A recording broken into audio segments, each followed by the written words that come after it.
Pijao Editores presenta Nuestra Cultura. Hola, ¿qué tal? Bienvenidos a Nuestra Cultura TV.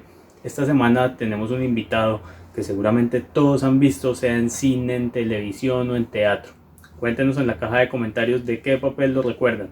Los dejamos con la historia de Diego Vázquez. Yo vengo de una familia en la que mi madre pues tenía una inclinación artística muy fuerte hacia el canto, sobre todo tenía una voz preciosa, cantaba muy linda. Creo que yo heredé un poco de ella ese oído, entonces a mí me gustaba mucho cantar. Era como esos niños que llaman hoy hiperactivos.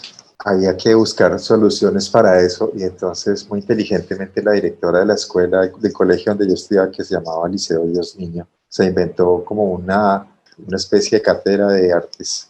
Entonces ahí era donde me ponían a hacer manualidades, a cantar, a reclamar, a hacer, y a mí y a otros cuantos niños. Hoy es como el fundamento de la educación a través del juego, ¿no? Entonces por ahí empecé como a descubrir ciertas cosas que me gustaban mucho, que tienen que ver con la actuación, con el juego, con todas las expresiones escénicas. No fui muy bueno con el tema de la pintura, el baile, todas las expresiones corporales, declamación incluso, cosas así. De los 15 puntos que tenían las clausuras en el colegio, yo estaba en 14. El único punto en el que yo no salía al escenario era cuando daban la medalla al niño juicioso. En esa época pues había mucha, de alguna forma, censura a todo aquello que significaba artes y cosas de ese estilo, porque entonces era visto como que ese niño era como volteadito, o ese niño tenía inclinaciones hacia ciertas cosas porque le gustaba bailar, por ejemplo. Entonces era como un poco un secreto que uno tenía siempre, pero cuando yo me subía al escenario, mis compañeritos me respetaban y les gustaba lo que yo hacía.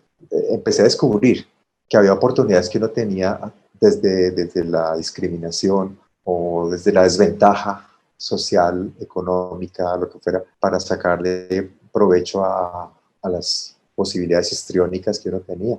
El jugar, el burlarse, el ser rápido con la mente, el hacer reír a la gente, eso digamos que desarmaba muchas cosas cuando uno era discriminado o señalado. Empecé a entender que una buena forma de resolver problemas en mi vida era haciendo burla de mí mismo para quitarle las armas o los argumentos a quienes querían golpearme, quienes me señalaban o se burlaban de mí, porque yo era capaz de inclusive burlarme de mí mismo. Cuando ellos se burlan de sus propios apodos o aplauden la gracia del otro, entonces dicen, este ya no tiene gracia. ¿Por qué? Porque no lo estás ofendiendo. Entonces creo que de alguna forma intuitivamente fui descubriendo ese tipo de cosas que se quedan como dentro del subconsciente de uno. Son las herramientas con las cuales uno empieza a forjar su vida, como cualquier otro niño. Día pues hay mucha más sensibilidad a todas estas cosas. Todo el mundo compite en el colegio, todo el mundo compite en la vida. Pues entonces teníamos que aprender a resolver también el tema de la academia. Yo era pequeñito, pero corría muy rápido. Me gustaba mucho el deporte, jugaba mucho fútbol, todo el tiempo estaba con hambre, cansado y con sed. O sea, nunca tenía ánimo para sentarme a hacer una tarea, porque todo el tiempo estaba era como en otras cosas. Cada 8 días yo me daba en la jeta con los otros niños, porque me decía cualquier cosa. No había tantos ataques, digamos. De alguna forma, la generación nuestra, la generación de los años 60, 70, tuvimos que empezar a ver muchos cambios. Empecé a conocer acerca de computadores. Se usaban con unas tarjetas perforadas, unas tarjetas como este tamaño, más o menos, y había un poco de códigos. Aquí estaban números, aquí estaban todo el abecedario, y uno iba perforando como escribiendo, y eso las metían entre unas cosas, unas máquinas rarísimas que como que entre los espacios leían y iban escribiendo lo que uno perforaba. Pues ese es el comienzo de los computadores. Yo quería ser sacerdote inicialmente, entonces yo estudié 2 años en el Seminario Conciliar de Ibagué. Cuando terminé el segundo año de bachillerato, pues tenía 12 años. El rector, el padre Cabezas, mandó llamar a mi mamá. Yo sabía que me iban a echar, pero ella se equivocó y fue a hablar con el coordinador de mi curso. Y el coordinador de mi curso dijo, no, Diego, muy bien, él sacó buenas notas, él está bien, no hay problema. Entonces cuando salió, yo me la encontré, yo estaba por ahí en el colegio cuando que para qué me hizo venir. Y no, mamita, es que es para que hable con el rector. Entonces el rector sí la recibió y le dijo, no, pues mira, Diego es un buen estudiante, es un niño que es muy inquieto por muchas cosas, hay muchas cosas que le valoramos, pero él no sirve para estar acá. Necesitamos que se dé un espacio. Entonces le damos recomendaciones para el colegio que quiera. Yo cambié a un colegio de seminario para cambiar a un colegio oficial. Entonces entré en la normal a estudiar con niñas y por supuesto desde ese momento ya no quise volver al seminario. Yo me gradué en el año 80 de la normal nacional. Ahí fue cuando en realidad descubrí el tema de la actuación, porque en quinto y sexto nuestro profesor de música y de artes nos propuso hacer como unos montajes de obras clásicas de teatro colombiano, comedias, de esos sketch cortos, Alejandro Buenaventura y cosas así. Entonces como que empecé a descubrir como que el teatro era una alternativa muy interesante para todo lo que yo ya quería hacer. Yo me fui para Bogotá a estudiar ingeniería civil en la Nacional. Fueron 4 años que fueron un poco difíciles porque imagínate que fue un tema social muy fuerte, el M19 estaba fuertísimo, había muchas cosas como... el estudiar en la Universidad Nacional era un estigma fuerte, era difícil. La universidad mantenía más tiempo cerrada que abierta.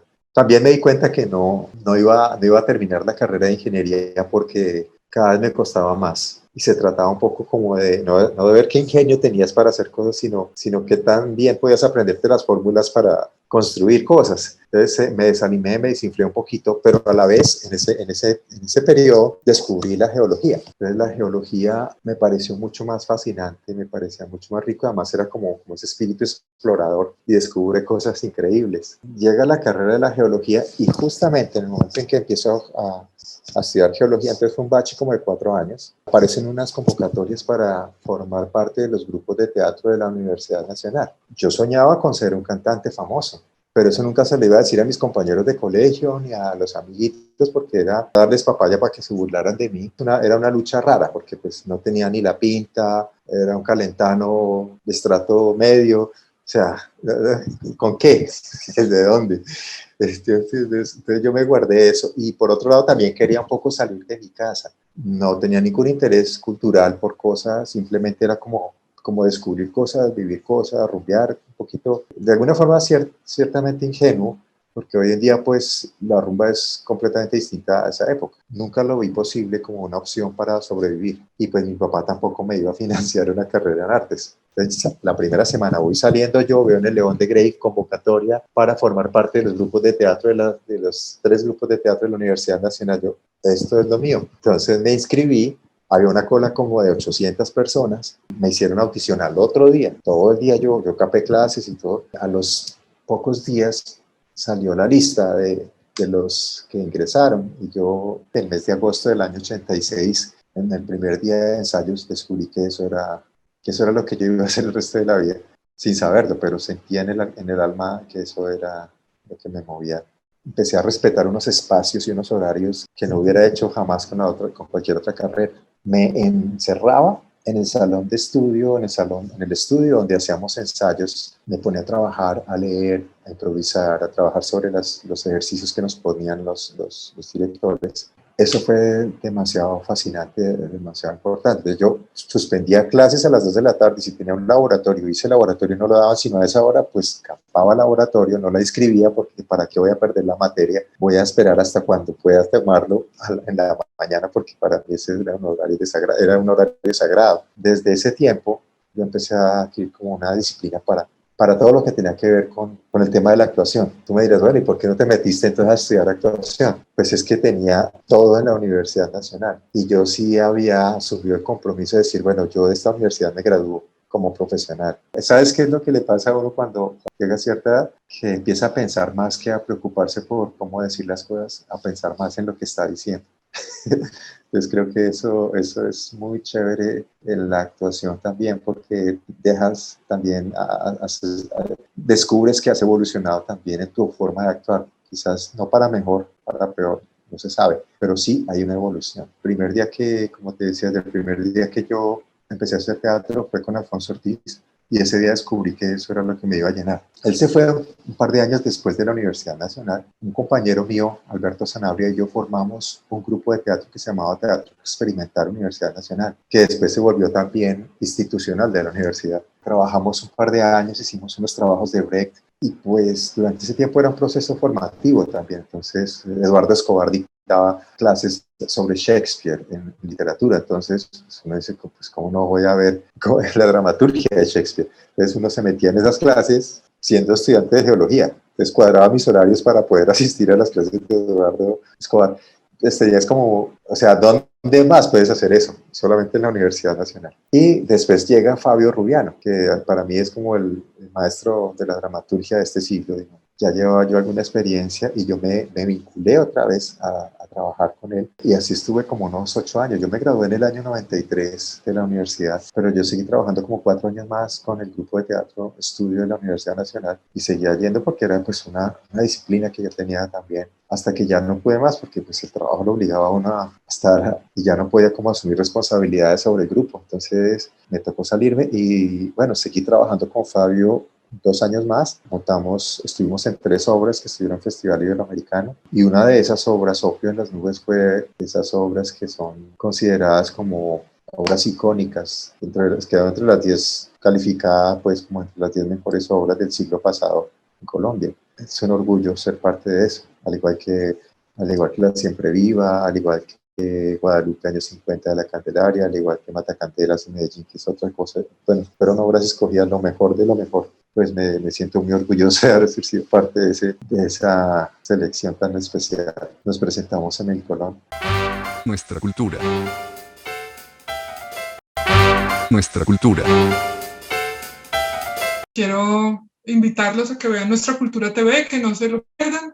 Hacen unas entrevistas muy interesantes, muy divertidas a personajes que de una u otra forma tienen cercanía y afectos hacia Ibagué. Así que véanlo, vale la pena.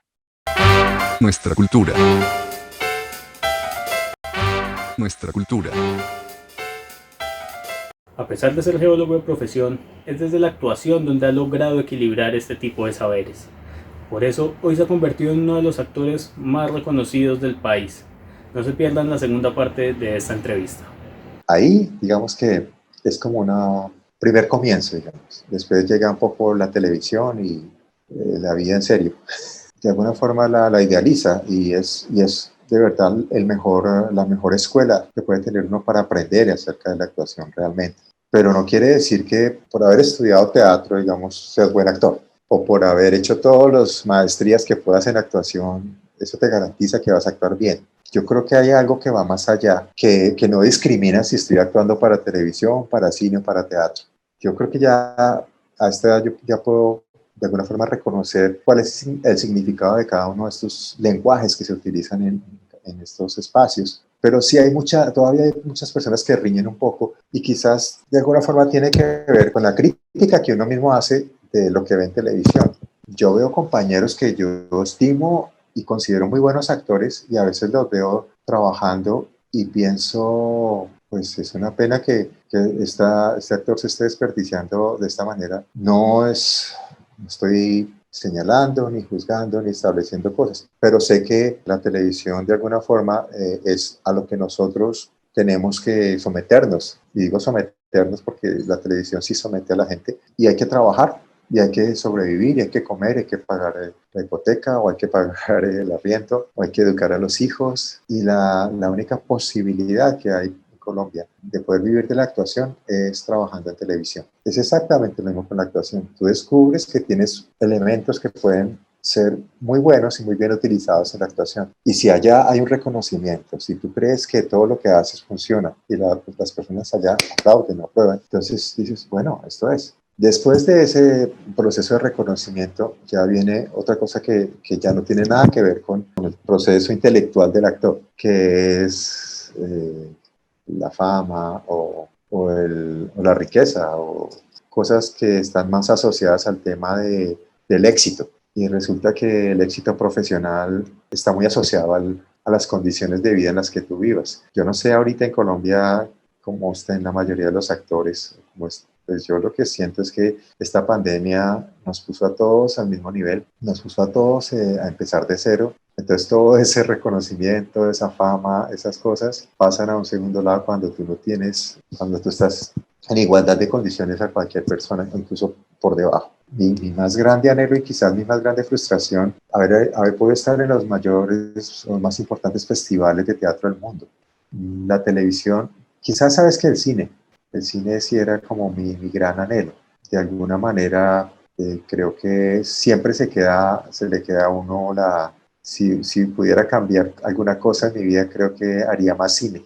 Creo que trabajaría más en cine y menos por hacer cine que por hacer televisión. A mí me ha ido relativamente bien, he estado en unos 15 películas y de las cuales he tenido como 2 o 3 roles importantes. De hecho, escribí una, que se llama La Pasión de Gabriel. Quisiera haber tenido la oportunidad de haber sido más enfático en haber escogido quizás ese camino. Y fue cuando hice mi primer personaje que se llamaba Gavilán, en Caballos de Fuego, que eso lo producía una productora que se llamaba Punch Televisión, era del año 94. Y fue como el primer sueldo me lo gané como actor en esa serie de televisión, me lo gané.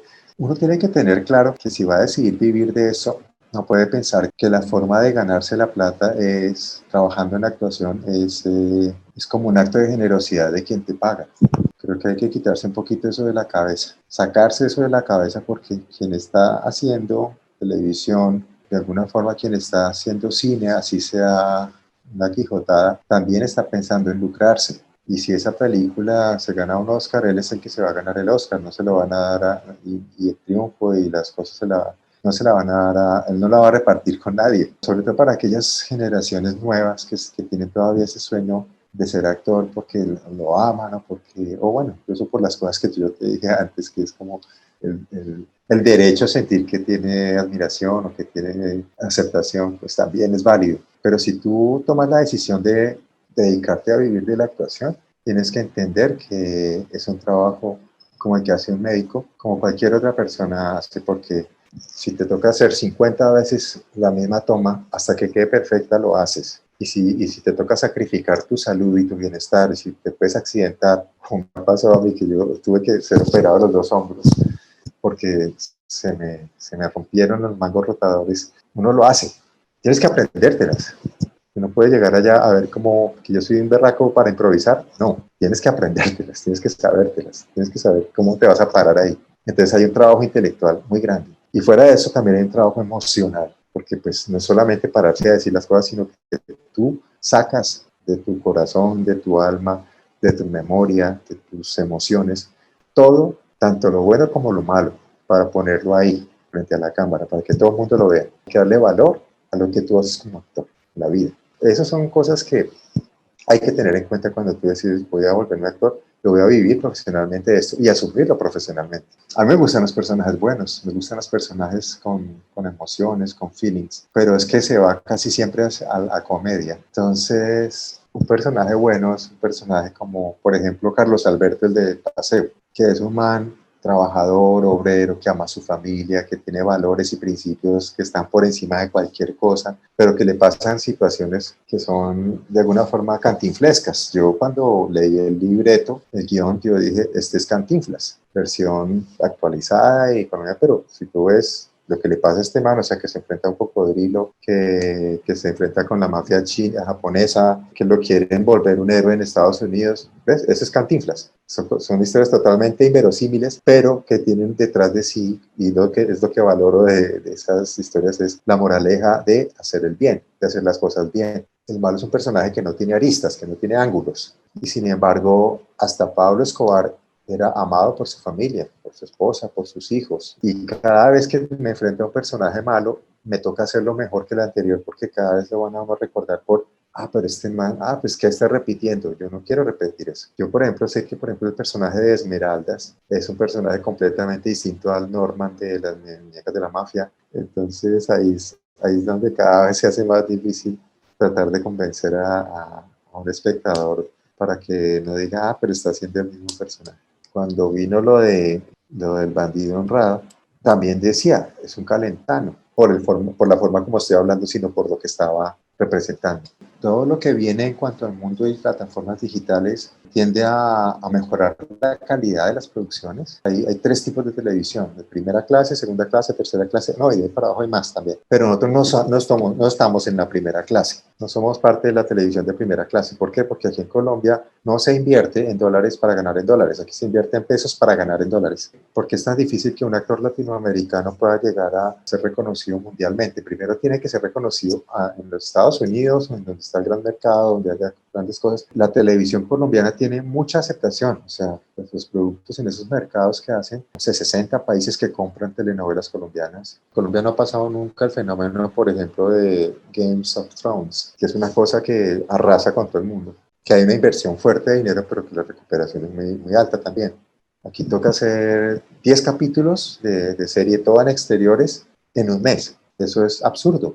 México, Brasil, ellos hacen 10 capítulos en un año. Nosotros trabajamos a una velocidad 10 veces mayor que o 100 veces mayor que la que trabajan en cualquier parte. Es un desgaste emocional, mental, físico. Tu alma se destroza. O sea, tú trabajas 6 meses de lunes a sábado, tú trabajas 72 horas semanales. Y el único día de descanso, el domingo, es el día que tú tienes que parar, recoger los libretos que tienes la semana siguiente y prepararlos. Te están pagando muy, pero muy poco dinero por tu trabajo, por el desgaste que estás haciendo. Porque tú respondes, te paras ahí 12 horas a trabajar, a grabar 12 horas diarias, a entregarle el alma 12 horas. No hay nada que compense eso. Llegas a la casa a las 8 de la noche a estudiar, porque al otro día tienes desde las 6 de la mañana te van a recoger.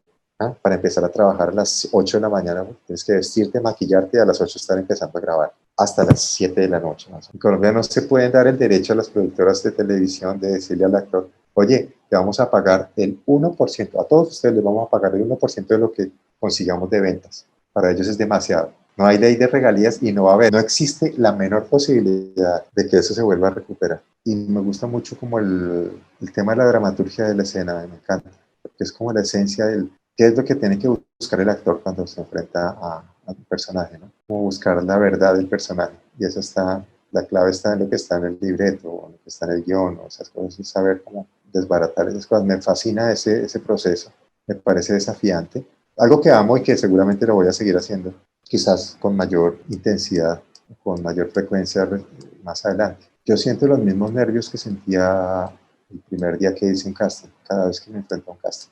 Eso es algo que nunca se va a perder y espero que nunca lo pierdan aquellos que están aquí. De eso se alimenta la actuación. Los planes para el futuro son demasiado oscuros. Yo no quiero mirar un poco. Yo creo que sí es importante mirar hacia otros horizontes, tratar de buscar otros horizontes. Que hablamos ahorita acerca de las plataformas, me parece importante porque aunque son las mismas productoras colombianas las que se encargan de filtrar todo lo que llega de afuera, para trabajar con actores colombianos, con equipos colombianos, no importa de todas maneras, porque los niveles de exigencia, los niveles de profesionalismo, los niveles de calidad se empiezan a notar. Así como decía Andrés Parra, si no hubiera sido actor, sería actriz. No veo otra opción, no, pues geólogo, pero actor. La mejor forma que yo puedo encontrar para expresar amor y verdad es a través de mi arte, de lo que hago, así como lo hace un músico, así como lo hace un cantante, así como lo hace un escultor o un pintor. Sin ninguna de esas cosas, creo que el mundo sería un mundo de suicidas. Y para eso estamos, para que la gente no haga eso, para que la gente sueñe y para que la gente siga adelante. Nuestra cultura.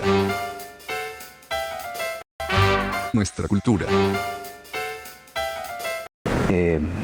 He visto varios programas, me ha encantado la temática, ver cómo vemos personajes que en la vida sabíamos qué había pasado con ellos, somos amigos y yo no sabía que usted esto, que esto, lo otro.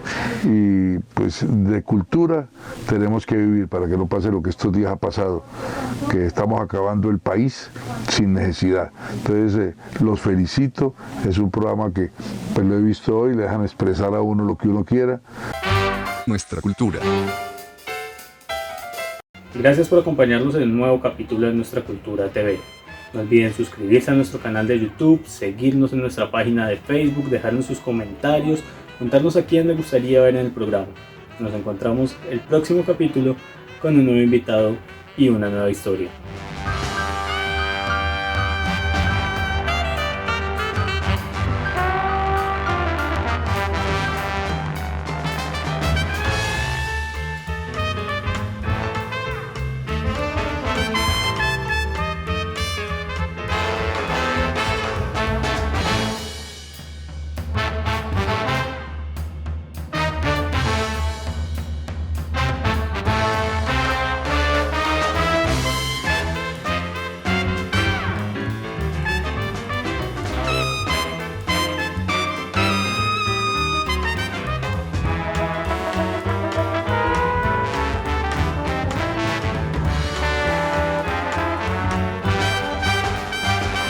Aquí termina nuestra cultura. Nuestra cultura.